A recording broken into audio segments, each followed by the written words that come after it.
We just didn't want the energy to shift. That's what Mom said. She didn't even flinch, just stirred her coffee and said it like she was commenting on the weather. We're keeping it small, just immediate family. I blinked once.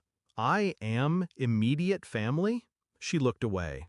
That night, I booked a flight to Iceland, not out of spite, out of necessity. Because when someone shows you where you stand, you stop standing in the same place. I wasn't going to beg to be at a wedding where I'd clearly already been erased. I watched their Instagram stories from a black sand beach. Filtered laughter, clinking glasses, matching satin robes. They looked like a catalog. Perfect, curated, hollow.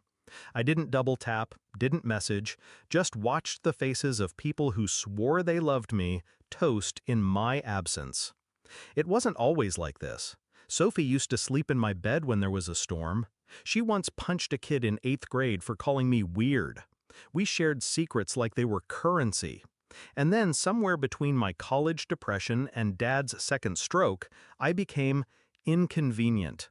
Too much. Too honest. Too aware of what they didn't want to talk about. I saw the distance forming years ago. Group texts without me. Family dinners I found out about through tagged photos. At first, I blamed myself. Maybe I was too blunt, too different. But then I saw the pattern.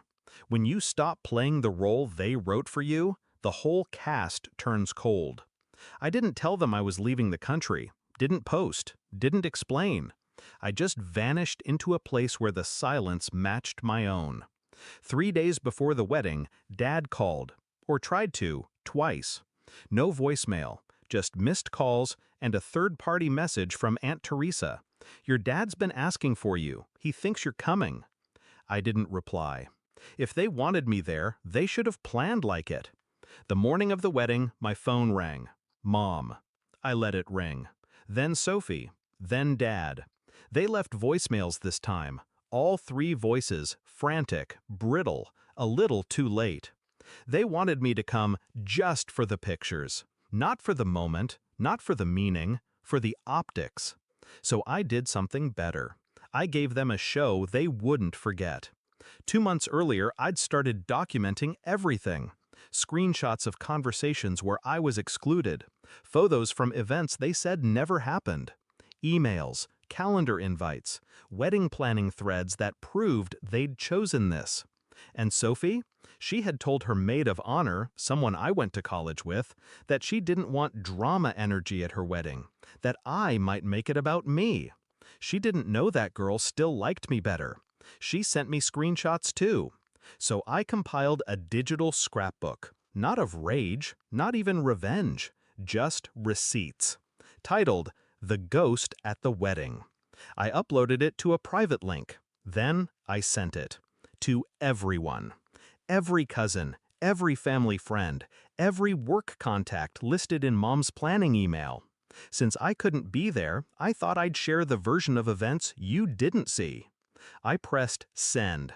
Then I stood on the edge of a glacier and screamed, the kind of scream that burns out the grief. They called again, more this time, panicked. Sophie's voice cracked in the last voicemail. Why would you do this? Today of all days. But she knew why. You don't get to erase someone and then ask them to smile for the photo album. That night, the internet did its job. People talked. The photos on Instagram got pulled down. Comments flooded with, "Where's her sister? Didn't she plan this trip?" She was literally in the group chat. Their perfect day, now permanently stained. Not by malice, by truth. Dad found me 3 weeks later, showed up at my apartment, quieter than I'd ever seen him. He didn't yell, didn't defend them, just sat on my couch and whispered, "I'm sorry." And that was enough. Not because it fixed it, but because it was the first honest thing anyone had said to me in months. The family hasn't really recovered. Sophie deleted most of her accounts. Mom still tells people I had a breakdown. Let her. Let them all craft their fiction. Because I've stopped auditioning for the role of the good daughter. I went to Iceland to disappear. Instead, I found myself. Cold air, wide skies, a silence so loud it wiped their voices out of my head. I didn't ruin the wedding. I just reminded them I exist. And next time they throw a party, they won't forget me, even if I'm not really there. Word count 1003. Let me know if you'd like a continuation, where the family tries to reconcile or retaliate.